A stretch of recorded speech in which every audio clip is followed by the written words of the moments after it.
चलो स्टूडेंट्स, देखिए last lecture तक हमने देखा था कि किस तरह से जो ग्लूकोज है उसका हमने ओपन चेन स्ट्रक्चर देखा था और उसके ऊपर होने वाले बहुत सारे रिएक्शन दिए थे जो हमको बता रहे थे कि ग्लूकोज के अंदर 6 ही कार्बन है, टोटल 6 OH ग्रुप्स है, फिर एक अल्डिहाइड ग्रुप है। इस तरह से हमने बहुत सारे प्रूफ ऑफ रिएक्शंस किए थे जहां पर हम लोग को ग्लूकोज का स्ट्रक्चर एविडेंस के फॉर्म में मिल रहा था। साथ में मैंने आपको बताया था कि कुछ केमिकल प्रॉपर्टीज ऐसी भी थी जो ओपन चेन स्ट्रक्चर से प्रूव नहीं की जा सकती थी, जैसे कि अल्डिहाइड ग्रुप है तो हाइड्रोजन के साथ रिएक्शन करके हाइड्रोजोन बनना चाहिए था, पर ग्लूकोज के साथ जब हमने हाइड्रोजन का एक्शन किया तो हमको कोई हाइड्रोजन मिला ही नहीं। दूसरी बात, अगर हम सोडियम बाइसल्फाइड का एक्शन करेंगे किसी भी अल्डिहाइड ग्रुप पर तो वो आपको सोडियम बाइसल्फाइड का एडिशन प्रोडक्ट बना के देगा। हमने अल्डिहाइड कीटोन में ये रिएक्शंस ऑलरेडी देखे, ठीक है, न्यूक्लियोफिलिक एडिशन रिएक्शन होगा, लेकिन ग्लूकोज के अंदर ऐसा कोई प्रोडक्ट मिला ही नहीं। इसका मतलब there are some chemical properties which can not be explained by open chain structure of glucose. So now we have to understand कि ग्लूकोज का सिर्फ एक ही टाइप का स्ट्रक्चर नहीं है, there is a theory that उसके पास दूसरा स्ट्रक्चर भी हो सकता है जो कि ओपन चेन नहीं है बल्कि क्लोज चेन है। तो आज मैं आपको हल्का हल्का सिखाने जा रहा हूं कि close chain structure of glucose क्या होता है। तो देखिए, अगर ध्यान से सुने तो सबसे पहले मैं आपको सिखाता हूं कि ग्लूकोज जो है उसको ओपन चेन में ऐसे लिखा जाता है, C double bonded to OH aldehyde group होगा और यहां पर हम देखें तो 1 2 3 और 4 कायरल कार्बन है और नीचे CH2OH ग्रुप रखा हुआ है। सही बात है। अगर हम इसके OH ग्रुप्स को लिखे तो ये OH यहाँ पर होगा, ये OH यहाँ पर होगा, ये OH यहाँ पर होगा, ये OH यहाँ पर होगा। अब देखिए, आखिरी कायरल कार्बन का negative part right hand side में है, इसलिए मैं उसे कैपिटल D ग्लूकोज कहूंगा। ये चीजें मैंने आपको सिखाई है, कैपिटल D और कैपिटल R का जो नॉमेनक्लेचर होता है, कैपिटल D और कैपिटल L का, वो मैंने ऑलरेडी आपको लास्ट लेक्चर प्रीवियस लेक्चर में सिखाया। उम्मीद करता हूँ आपने रिवाइज किया ही होगा और उसके बाद में आप ये लेक्चर्स देख रहे हैं, ठीक है। तो ये हमारे पास में ग्लूकोज का कुछ स्ट्रक्चर है। अब देखिए, हमें पता है कि ये जो स्ट्रक्चर हमने लिखा है ये फिशर्स प्रोजेक्शन फॉर्मूला। अब फिशर्स प्रोजेक्शन फॉर्मूला क्या होता है, कैसा होता है, उसको कैसे देखा जाता है, उसका रिप्रेजेंटेशन क्या होता है, ये सब चीजें मैं आपको स्टीरियोकेमिस्ट्री में ऑलरेडी सिखा चुका हूँ। इस चैप्टर में भी मैंने आपको सिखाया है कि यहाँ पर देखिए, ये जो अल्डिहाइड ग्रुप है और ये जो अल्कोहल ग्रुप है ये बोर्ड के अंदर जाते हुए नजर आएंगे पीछे की तरफ। ये जो बॉन्ड है ये सारे के सारे बोर्ड पर है और ये जो पेरिफेरल ग्रुप्स है इसके आसपास ये सारे के सारे बाहर की तरफ आ रहे हैं, ठीक है। तो all the horizontal lines represent the bond about the plane, ठीक है। Terminal vertical lines represent the bond below the plane and all these vertical lines represent the bond on the plane. ये चीजें आपको ऑलरेडी पता है। तो अगर हम इसका एक्चुअल लाइफ स्ट्रक्चर देखें तो ये कार्बन sp3 है, ये भी sp3 है, ये भी sp3 है, ये भी sp3 है। तो ये जो स्ट्रक्चर है ऐसा सीधा स्केल के जैसा एक लाइन नहीं होती है, साइक्लिक टाइप हल्का सा गोल ऐसा कर्व शेप स्ट्रक्चर होता है। तो ऐसा कुछ स्ट्रक्चर होता है देखिए इसका, जहां पर अल्डिहाइड ग्रुप यहाँ पर है और ये सारे कार्बन जो है वैसा पीछे की तरफ मुड़ते चले जाएंगे, ठीक है। तो ये थोड़ा सा उसका 3 डायमेंशनल टाइप ऑफ स्ट्रक्चर होता है। तो आप ऐसे स्केल के जैसा स्ट्रेट लाइन स्ट्रक्चर नहीं होता, ये तो बस हम इसको फिशर में रिप्रेजेंट कर रहे हैं, इसके लिए ऐसा लिखा है। तो होता क्या है कि अगर आप बहुत ध्यान से समझे तो ये जो एक अल्डिहाइड ग्रुप है इसके पास C डबल बॉन्ड ग्रुप है और हमें पता है फ्रॉम अल्डिहाइड कीटोन और कार्बोक्सिलिक एसिड के चैप्टर से कि ये जो पोलर ग्रुप है इसमें ये ऑक्सीजन डेल्टा नेगेटिव है और ये कार्बन डेल्टा पॉजिटिव है, ठीक है। अब ये 1 2 3 और ये जो 4, ठीक है, कायरल कार्बन हमारे पास में रखा हुआ है। उसमें से ये जो लास्ट कायरल कार्बन है, ये वाला जो लास्ट कायरल कार्बन है, इस कायरल कार्बन का जो OH ग्रुप है इसको जरा मैं इलेबोरेट मैनर में लिखता हूं कि OH ग्रुप जो है वो इस तरह से है, ठीक है, इलेबोरेटेड मैनर में लिखा है कि OH ग्रुप इस तरह से है। अब होता क्या है कि ये जो 5th कार्बन है, दिस इज कार्बन नंबर 5, ये 6 है, ये 4 है, ये 3 है, 2 है और ये अल्डिहाइड का 1 है। तो 5th कार्बन का जो OH ग्रुप है वो 1st कार्बन के अल्डिहाइड ग्रुप के साथ में न्यूक्लियोफिलिक एडिशन रिएक्शन अंडरगो करता है। देखिए यहां पर होगा C1C5 न्यूक्लियोफिलिक एडिशन रिएक्शन। और न्यूक्लियोफिलिक एडिशन रिएक्शन कैसे होता है हम ऑलरेडी अल्डिहाइड कीटोन में देख चुके हैं। तो ये OH ग्रुप में जो O है वो डेल्टा नेगेटिव है और H जो है वो डेल्टा पॉजिटिव है। तो जब ये बॉन्ड ब्रेक होगा और इसके अक्रॉस ऐड होगा तो क्या होगा कि ये जो पॉजिटिव टर्म है ये इसके नेगेटिव यानी ऑक्सीजन पर ऑक्यूपाई करेगा पोजीशन और ये जो ऑक्सीजन है, ठीक है, ये जो ऑक्सीजन है वो इसके कार्बन पर अटैक करेगा। सही बात है। तो अगर आप सोचिए बेटा कि अगर ऑक्सीजन इस कार्बन पर अटैक करे तो ये जो है सबसे पहले डबल बॉन्ड से सिंगल बॉन्ड में आ जाएगा और उसके बाद में ये जो कार्बन है इसका एक बॉन्ड ऑक्सीजन से लगा हुआ होगा, एक बॉन्ड हाइड्रोजन से लगा हुआ होगा, एक बॉन्ड इस ऑक्सीजन से बनेगा और एक बॉन्ड तो इस कार्बन से लगा हुआ है ही। कितने बॉन्ड है कार्बन के टोटल? 4। ये जो है इसका डबल बॉन्ड ब्रेक हो जाएगा, करेक्ट। तो ये जो कार्बन है वो इस ऑक्सीजन से तो जुड़ा हुआ ही है, पहला बॉन्ड कंप्लीट। दूसरा इस हाइड्रोजन से तो जुड़ा हुआ ही है, दूसरा बॉन्ड कंप्लीट। तीसरा ये नीचे वाले कार्बन से, इस वाले कार्बन से जुड़ा हुआ ही है, तीसरा बॉन्ड कंप्लीट, और ये ऑक्सीजन और इस कार्बन के बीच में चौथा बॉन्ड बनेगा। तो देखिए अगर आप ध्यान से देखें तो ये जो कार्बन है इसके चारों बॉन्ड नए बनने वाले हैं, ठीक है, और चारों बॉन्ड जो है वो अलग अलग ग्रुप से बनने वाले हैं। मतलब मैं कहूं कि आफ्टर दिस रिएक्शन यहाँ एक और कायरल सेंटर आएगा, यानी एक और कायरल कार्बन बनने की पूरी संभावना है। पहले से तो 4 कायरल कार्बन थे ही थे, पर ये एक्शन होने के बाद ये भी एक कायरल कार्बन बन जाएगा, और अगर ये भी एक कायरल कार्बन बन गया तो इसके अक्रॉस जो पेरिफेरल ग्रुप्स है उनकी पोजीशन डिसाइड करेगी कि कौन सा आइसोमर बनेगा, क्योंकि वो कायरल कार्बन के अक्रॉस अगर किसी भी ग्रुप्स को आप चेंज करोगे तो जरूर उसको ऑप्टिकल आइसोमर या एनेंशियोमर बनने की पूरी संभावना होती है। ये स्टीरियोकेमिस्ट्री का पर्सपेक्टिव है। उम्मीद करता हूं मैं आपको ये थोड़ा समझा पा रहा हूं और सिखा पा रहा हूं कि C1 C5 के बीच में न्यूक्लियोफिलिक एडिशन रिएक्शन कैसे होगा। ठीक है, चलिए अब मैं आपको इसका न्यूक्लियोफिलिक एडिशन रिएक्शन करके बताता हूं कि किस तरह से हमारे पास में नया कायरल कार्बन प्रोड्यूस होता है और किस तरह से ये रिएक्शन चलते हैं। तो देखिए C1 C5 एडिशन रिएक्शन को देखिए, ये है C1 और ये हमारा है C नंबर 5, ये 4, ये 3, ये 2 और ये 6 वाला है। ठीक है, तो अब देखिए कैसे होगा। ये जो OH ग्रुप है इसका O is delta negative, H is delta positive, और ये इस एल्डिहाइड ग्रुप पर अटैक करेगा जहां पर ये O is delta negative, this carbon is delta positive. तो देखिए जब इसका अटैक इस पर हो जाएगा तो कैसे होगा। ऐसा हो सकता है कि ये जो ऊपर का कार्बन है C, ये एक साइड H से कनेक्टेड हो, ठीक है, और देखिए ध्यान से ये OH में से ये जो H है वो इस O के साथ जाएगा तो एक OH ग्रुप बनेगा। देखो ये तो O पहले से ही है, यहां से आने वाला जो H है वो इस O से कनेक्ट होगा। उम्मीद करता हूं आप समझ रहे होंगे, सही बात है, ऑलराइट। और ये जो ऑक्सीजन है वो इस कार्बन से जुड़ रहा है, तो ध्यान से सुनना है। पहले हम लोग को बाकी का स्ट्रक्चर कंप्लीट करना पड़ेगा। देखिए ये जो है इसको कोई चेंजेस नहीं आएगा, H यहाँ पर है, ये जो OH है वो यहाँ पर है, इसको कोई चेंजेस नहीं आएगा। दूसरा जो कार्बन है इसमें OH यहाँ पर है, H यहाँ पर है, उसे भी कोई चेंजेस नहीं आएगा। चौथा जो कार्बन है यहाँ पर OH और यहाँ H है, इससे भी कोई चेंज नहीं आएगा। ठीक है, नीचे वाला जो CH2OH ग्रुप है उसे भी कोई चेंज नहीं आएगा। बस ये जो ग्रुप है इसके इस तरफ H है उसे चेंज नहीं है, पर यहाँ से जो H है इस O के साथ यहाँ चले गया। अब ये O इस कार्बन के साथ बॉन्ड बनाएगा, तो ये O है इस कार्बन के साथ बॉन्ड बनाएगा। ठीक है, अब देखिए मैं ऐसा लिखता हूं यहाँ पर कि ये जो O है वो बॉन्ड बना रहा है। ठीक है, ये O किसका है, यहाँ पर जो O था वो इस कार्बन के साथ बॉन्ड बना रहा है। तो देखिए आप देख सकते हैं बच्चा कि ये एक साइक्लिक कंपाउंड बन रहा है जहां पर ये 1 2 3 4 5 6 मेंबर से एक साइकिल बन रही है। देखिए ये फर्स्ट है, सेकंड है, थर्ड है, फोर्थ है, फिफ्थ है और 6th मेंबर से ये साइकिल बन रही है। तो इस तरह से एक साइक्लिक कंपाउंड बन रहा है। और यहाँ पर आप देखिए तो 1 2 3 4 कायरल कार्बन है। अब उसके साथ यहाँ पर रिएक्शन होने के बाद ये देखिए 1 2 3 4 5 कायरल कार्बन हो चुके हैं। तो अगर आप ध्यान से देखें बच्चों तो ये जो OH ग्रुप इसके लेफ्ट हैंड साइड पर है, OH ग्रुप कहाँ है बेटा, इसके लेफ्ट हैंड साइड पर है। ठीक है, तो ध्यान से सुनिएगा, इसे मैं कहता हूं beta isomer, beta isomer of cyclic glucose, beta isomer of cyclic glucose. चलिए ऐसा भी तो हो सकता था कि जब ये रिएक्शन हो तब ये जो C है, ठीक है, जहां पर ये एल्डिहाइड का C लिखा हुआ है, इसका H यहां पर हो जाए, करेक्ट है, उसका C डबल बॉन्ड O का जो O है वो यहां पर है, इस तरफ हो, करेक्ट है, और इस O पर जो H आने वाला है वो यहां की तरफ आ जाए, करेक्ट है, और ऊपर जो कार्बन, नीचे के सारे बॉन्ड्स लिख देता हूं मैं कंप्लीट। उम्मीद करता हूं समझ रहे होंगे, इतना भी डिफिकल्ट नहीं है बेटा, ये थोड़ा सा क्या है ध्यान देना पड़ता है क्योंकि सॉरी यहाँ पर H लिखना भूल गया था मैं।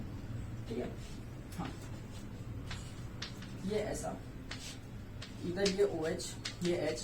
अब ये जो 5th कार्बन है वो देखिए इधर का जो H है वो एज इट इज है, इसका जो बॉन्ड है ऑक्सीजन से बनेगा यूं इस तरह से। ठीक है, मैं यहाँ ऑक्सीजन लिख लेता हूँ, सही, और नीचे का जो CH2OH है वो तो इसी तरह से। कहने की बात यह है कि इसमें भी 5 कायरल कार्बन है, 1 2 3 4 और ये 5। तो अब देखिए यहाँ कायरल कार्बन होने की वजह से इसका जो OH ग्रुप है वो राइट हैंड साइड में है। देखिए इसका अगर हम न्यूक्लियोफिलिक एडिशन कर रहे हैं, कौन सा न्यूक्लियोफिलिक एडिशन कर रहे हैं, C5 और C1 के बीच में न्यूक्लियोफिलिक एडिशन रिएक्शन कर रहे हैं, तो यहाँ पर ये नया कायरल सेंटर होने की वजह से 2 आइसोमर्स पॉसिबल है, एक जिसमें OH group left hand side पे आ जाए और एक जिसमें OH group right hand side पे आ जाए। तो अगर लेफ्ट हैंड साइड में OH ग्रुप आता है तो हम इसे बीटा आइसोमर कहते हैं, और राइट हैंड साइड में OH ग्रुप आता है बेटा तो हम इसे कहते हैं alpha isomer, alpha isomer of, बोलिए बेटा क्या आएगा, साइक्लिक ग्लूकोज। सही बात है।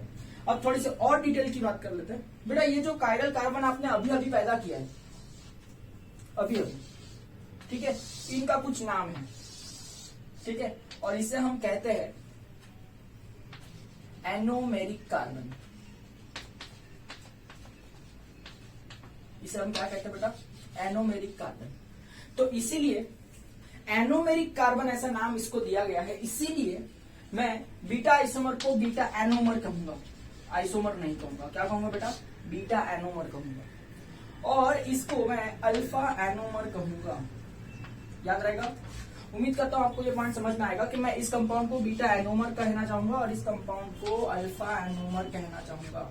याद रखना, अगर ये कंपाउंड साइक्लिक स्ट्रक्चर में आ गया, देखो ओपन चेन था, ओपन चेन से वो क्या हो गया, साइक्लिक हो गया, ये वाला भी एक साइक्लिक हो गया, ये वाला भी साइक्लिक हो गया। अब देखिए जैसे ही वो साइक्लिक कंपाउंड हुआ, मुझे बताइए कि ये अल्डिहाइड ग्रुप रहा है या नहीं रहा है? नहीं रहा है। अभी अल्डिहाइड ग्रुप थोड़ी ना, देखिए यहाँ पर भी अभी अल्डिहाइड ग्रुप थोड़ी ना। तो साइक्लिक कंपाउंड में आने के बाद क्या होता है कि कंपाउंड के अंदर से अल्डिहाइड ग्रुप ही गायब हो जाता है। अगर अल्डिहाइड ग्रुप ही चेंज हो गया है तो मुझे बताओ वो अल्डिहाइड के रिएक्शन बताने के कैपेबल होगा क्या? क्या ये हाइड्रोजन के साथ रिएक्शन बता पाएगा? नहीं। क्या ये फिनाइल कोई भी सोडियम बाइसल्फाइड के साथ या HCN के साथ में एडिशन न्यूक्लियोफिलिक रिएक्शन बता सकता है क्या? नहीं, क्योंकि अल्डिहाइड ग्रुप रहा ही नहीं है। तो अगर मैं कहूं कि ग्लूकोज जो है वो हाइड्रोजन नहीं बनाता है तो इसके पीछे क्या रीजन है कि उसके अंदर अल्डिहाइड ग्रुप ही नहीं होगा। बराबर है ना? अगर ग्लूकोज इस स्ट्रक्चर में ना होकर के इस स्ट्रक्चर में एग्जिस्ट करने लगे तो अल्डिहाइड का रिएक्शन मिलेगा ही नहीं आपको, हाइड्रोजन का रिएक्शन मिलेगा ही नहीं। इसका मतलब क्या है कि ग्लूकोज के पास डुअल नेचर है।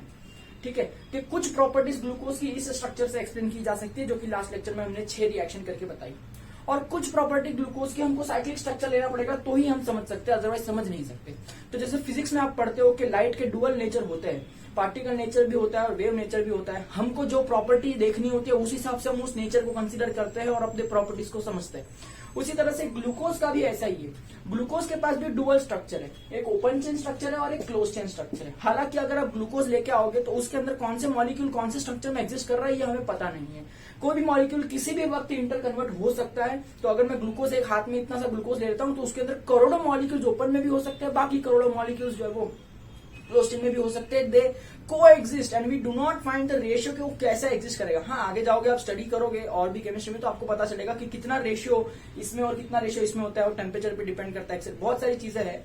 बट अभी इस लेवल पे हमको इतना सीखना है कि ग्लूकोज के पास भी 2 स्ट्रक्चर है, एक ओपन चेन स्ट्रक्चर है और एक क्लोज चेन स्ट्रक्चर है। कुछ प्रॉपर्टीज जो हमको सीखनी है क्लोज चेन से और कुछ प्रॉपर्टीज जो है हमको सीखनी है ओपन चेन से। तो ओपन चेन वाली प्रॉपर्टीज देख ली, अब क्लोज चेन वाली देखने की बात है। तो पहले तो समझना चाहिए कि ये जो स्ट्रक्चर आपने बनाया है ये फिशर प्रोजेक्शन है। 3 डायमेंशनल मॉलिक्यूल को सीखने का ये तरीका है फिशर प्रोजेक्शन। पर बेटा अगर ये कंपाउंड साइक्लिक हो जाए तो फिशर प्रोजेक्शन में नहीं समझा जा सकता, क्योंकि देखिए ये जो बॉन्ड मैं यूं बना रहा हूं ऐसा, ये तो आपको सिर्फ दर्शाने के लिए बता रहा हूं कि बॉन्ड इसके साथ ऐसा बना है। आप ही सोचिए बॉन्ड ऐसा राउंड होगा क्या? कभी नहीं होगा ना। तो it is very difficult to understand the bonding between 5th carbon and 1st carbon. ठीक है, तो ऐसा गोल बॉन्ड होता नहीं है, कोई भी बॉन्ड सीधा ही होता है, छोटा सा ही होता है। तो उसको समझने के लिए मैं फिशर प्रोजेक्शन फॉर्मूला का यूज नहीं कर सकता हूं, ये बहुत गंदा दिखता है और इससे समझ में भी नहीं आता कि कैसे होता है स्ट्रक्चर। तो हमको एक नया प्रोजेक्शन फॉर्मूला सीखना पड़ेगा और उस प्रोजेक्शन फॉर्मूला का नाम है हेवर्थ प्रोजेक्शन फॉर्मूला।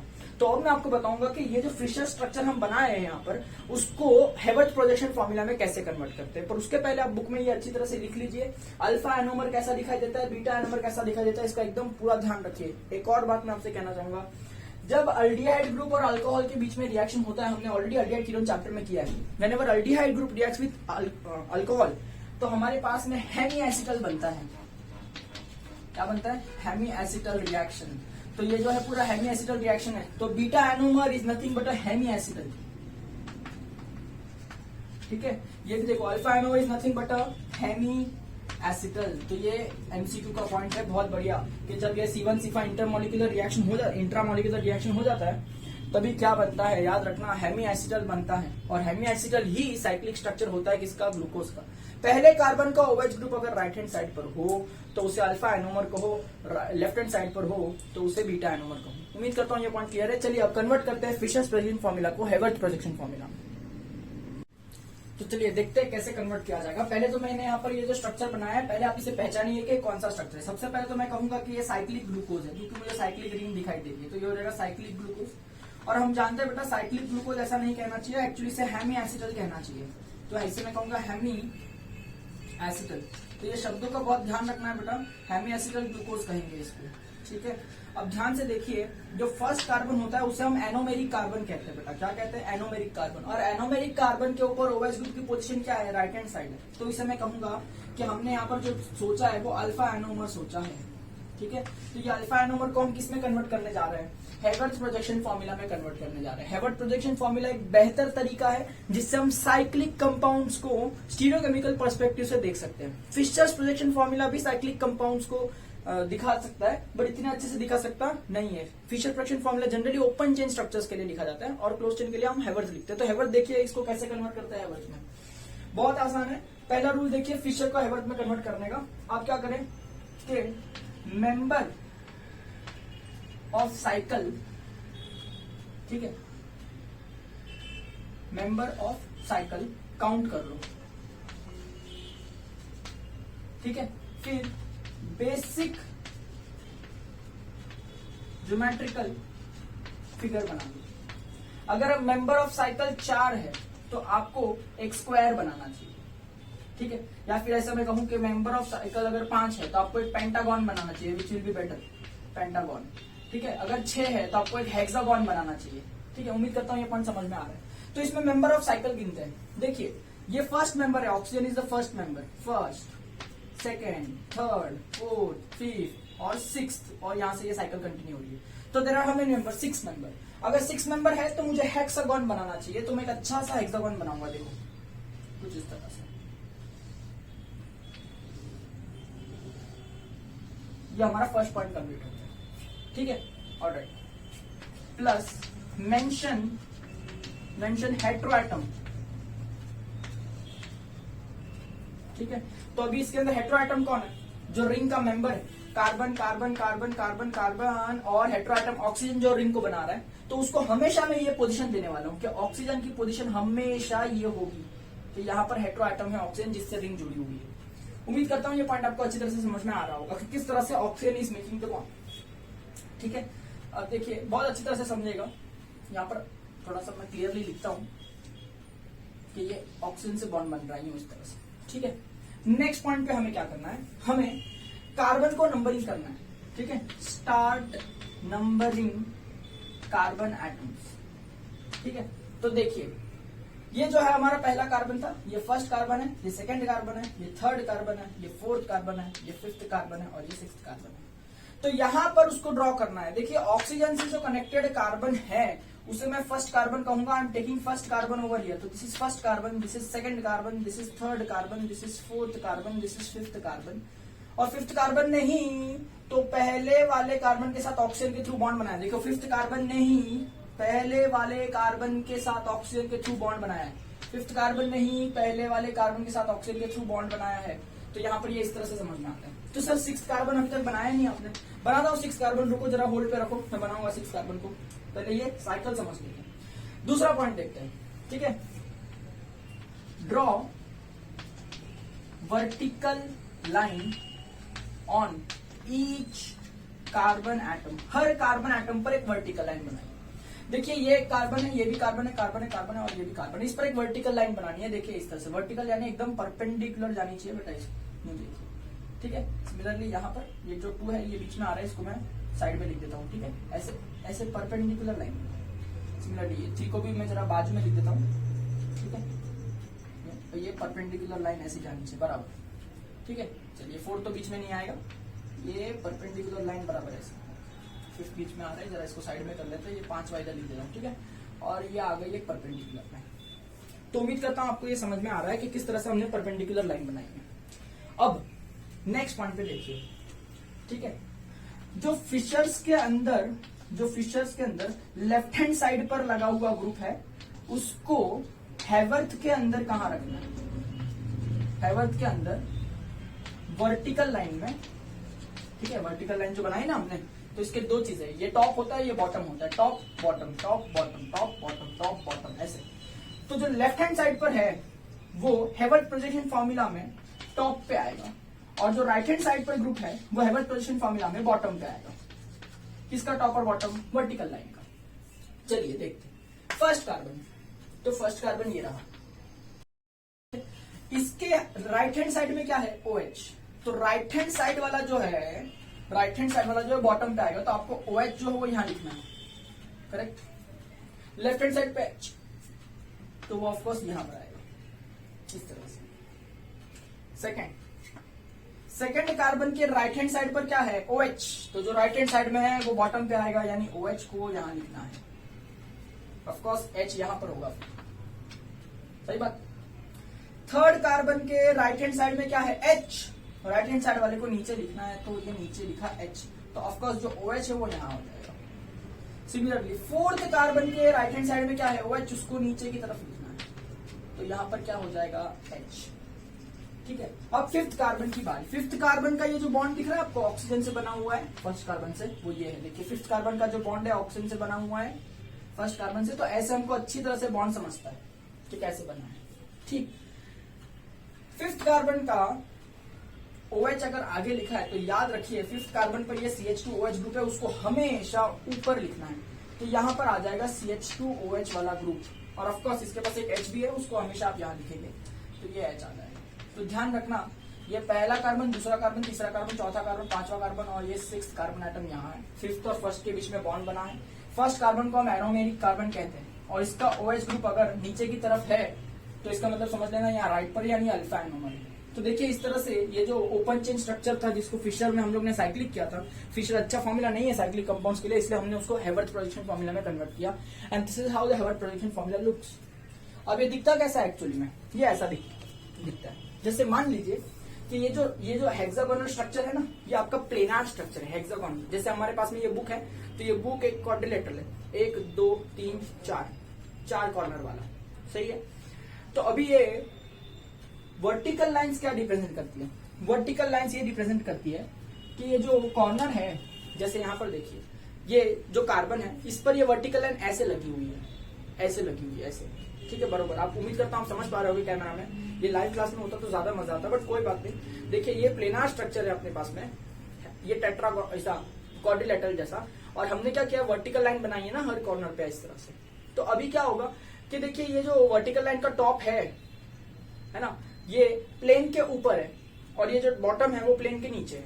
तो ये वर्टिकल लाइन क्या रिप्रेजेंट करता है कि ये प्लेन के ऊपर है, ये प्लेन के नीचे, ये प्लेन के ऊपर है, ये प्लेन के नीचे, ये प्लेन के ऊपर है, ये प्लेन के नीचे, इस तरह से। और ये जो स्ट्रक्चर है वो ऐसा है। तो अगर मैं इस स्ट्रक्चर को अगर ऐसे देखूं तो आपको ये लाइन ऐसे दिखाई देगी, ऐसे देखूं तो ऐसे दिखाई देगी। देखिए सही बात है, इस वक्त मैं आपको ऐसे दिखा रहा हूं, अगर इसको आप ऐसे कर दो तो आपको ऐसे दिखाई देगा कि देखिए एक आगे आ रहा है एक पीछे जा रहा है, इसको ऐसे कर दो तो एक ऊपर आ रहा है एक नीचे आ रहा है, इसको ऐसे कर दो तो देखो, इसको आप कैसे देख सकते हो, वो डिपेंड करता है ऑब्जर्वर पे कि वो 3 डायमेंशनल मॉलिक्यूल को कहां से देख रहा है। अगर हम ऐसा देखेंगे, ऊपर से देख रहे हैं, तो आपको ऐसा दिखाई देगा कि पेन का टॉप ही दिखाई देगा, बॉटम नहीं दिखाई देगा। अगर हम इसको साइड से देखेंगे तो ऐसा कुछ दिखाई देगा कि ये कॉर्नर है, ये ऊपर जा रहा है और ये नीचे जा रहा है, ठीक है। इसी को अगर हम ऐसा कर देंगे तो ऐसा लगेगा कि आगे आ रहा है एक पीछे जा रहा है। तो it depends on the observer how it sees, but the structure is like this only. तो उम्मीद करता हूँ ये स्ट्रक्चर आपको समझ में आएगा, पर इसका जो नाम है थोड़ा सा चेंज हो जाएगा। देखिए ये जो स्ट्रक्चर है कहीं ना कहीं ऐसे वाले कंपाउंड से मिलता जुलता है, और हम जानते हैं ऑर्गेनिक केमिस्ट्री में ये कंपाउंड का नाम जो है, देखिए ये जो कंपाउंड दिखा रहा हूं मैं आपको, ये एक हेट्रोएरोमेटिक कंपाउंड है। उम्मीद करता हूँ आपको समझ में आ रहा होगा। हेट्रोएरोमेटिक कंपाउंड, ये पायरन दिख नहीं रहा है आपको, एक सेकंड, ठीक है। देखिए ये जो हमारा स्ट्रक्चर है वो कहीं ना कहीं इस स्ट्रक्चर से मिलता जुलता है, हेट्रोएरोमेटिक कंपाउंड, इसका नाम है पायरैन, PYRAN, पायरैन। तो इसका स्ट्रक्चर पायरैन से मिलता जुलता है। तो ग्लूकोज का स्ट्रक्चर है लेकिन पायरैन से मिलता जुलता है, तो हम लोग दोनों वर्ड को क्लब कर देंगे, इसका नाम बन जाएगा ग्लूकोपाइरैन ओज। ओज का मतलब शुगर, पायरैन मतलब साइक्लिक जैसा लिखने वाला, ग्लूकोज मतलब ग्लूकोज का साइक्लिक स्ट्रक्चर, ठीक है। और ये जो है एनोमेरिक कार्बन पर OH नीचे की तरफ है, ये अल्फा एनोमर है, हमें पता होना चाहिए, क्योंकि नीचे की तरफ है मतलब ये राइट हैंड साइड में होगा, तो इसे मैं कहूंगा अल्फा ग्लूकोपाइरेनोस। तो उम्मीद करता हूँ ये पॉइंट आपको समझ में आ रहा होगा कि भाई अल्फा ग्लूकोपाइरेनोस अगर मैंने कहा तो आपको cyclic anomer, alpha anomer of glucose बनाना है। अगर मैं आपसे कहता कि ग्लूकोज का स्ट्रक्चर बनाओ, फटाफट ओपन चेन बना के आते हैं, लेकिन अगर मैं आपसे कहूँ ग्लूकोपाइरेनोस का स्ट्रक्चर बनाओ तो आपको समझ में आना चाहिए पायरैन यानी हेवर्थ प्रोजेक्शन फॉर्मूला जैसा बनाना होगा, इस तरह से स्ट्रक्चर बनाना होगा। उम्मीद करता हूँ ये पॉइंट आपको अच्छी तरह समझ में आ रहा होगा, किस तरह से हम लोग साइक्लिक कन्वर्जन कर रहे हैं ये समझ में आ रहा होगा। नेक्स्ट मैं आपको एक टास्क देता हूँ, आप इसका बीटा एनोमर सोचिए, ये तो मैंने अल्फा एनोमर लिखा है, आप इसका बीटा एनोमर सोचिए, आपके बुक में बीटा एनोमर लिखिए, हेवर्थ के वाले रूल्स को फॉलो कीजिए और बीटा एनोमर का हेवर्थ प्रोजेक्शन फॉर्मूला बना के बताइए, तो मैं मानूंगा कि आपको कुछ समझ आए। उम्मीद करता हूँ ये पॉइंट अच्छे से समझ में आ रहा होगा। चलिए बीटा ग्लूकोपाइरेनोस बनाना आपका टास्क है, जरा करके बताइए।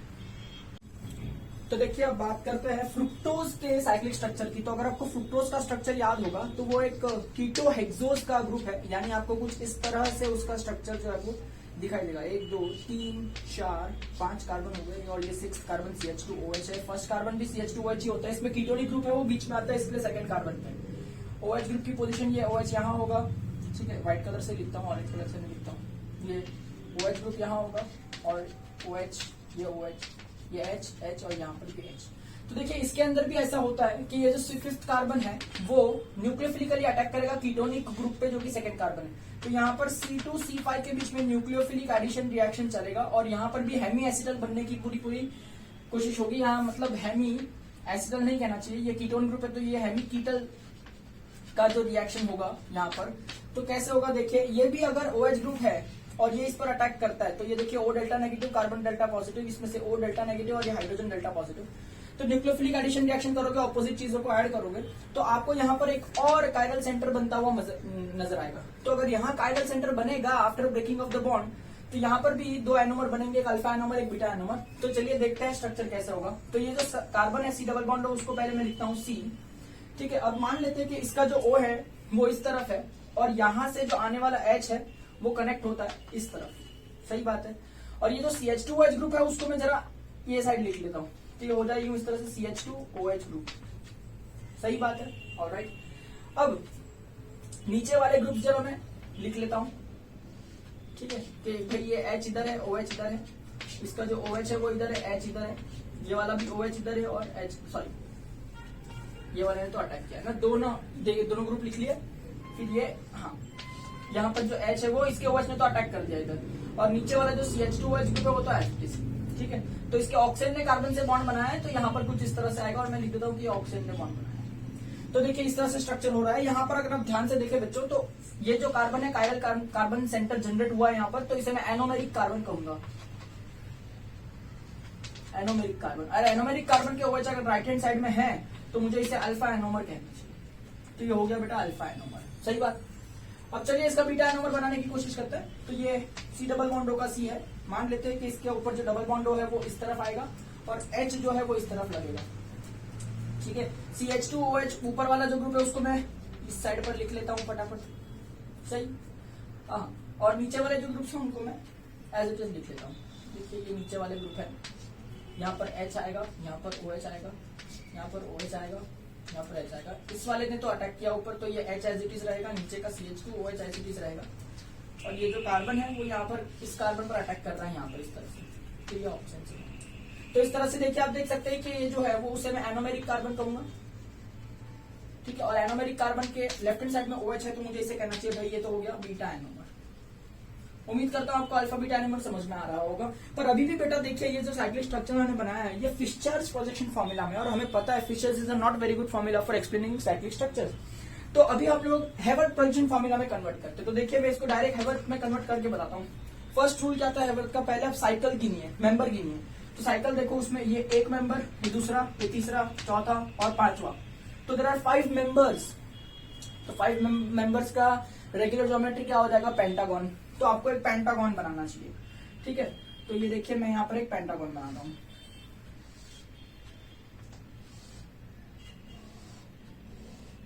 ठीक है। देखिए यूं इस तरह से पेंटागन, थोड़ा सा टेढ़ा बना है पर आप नोटबुक में अच्छे से बना लीजिएगा।